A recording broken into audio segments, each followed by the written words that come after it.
যাদের বিয়ে হচ্ছে না তারা এক কাজ করবেন, তারা গঙ্গায় যাবেন, গঙ্গা থেকে মাটি এনে একটা গণেশ তৈরি করবেন, যেমন আকারেরই হোক না কেন গণেশটা তৈরি করে গণেশটা পুজো করবেন।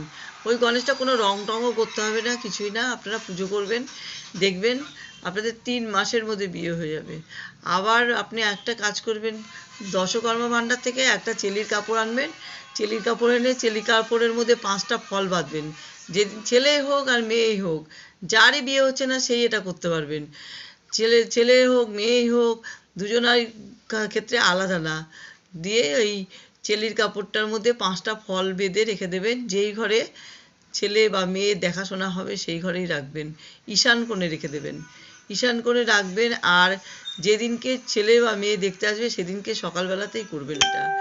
তারপরে যেই ঘরে ছেলে বা মেয়ে যে ঘরে ঘুমায় সেই ঘরে ঝুল নেবেন, আর দক্ষিণ দিকে মুখ করা দোকান থেকে এক ডাকে সিঁদুর কিনে নিয়ে আসবেন।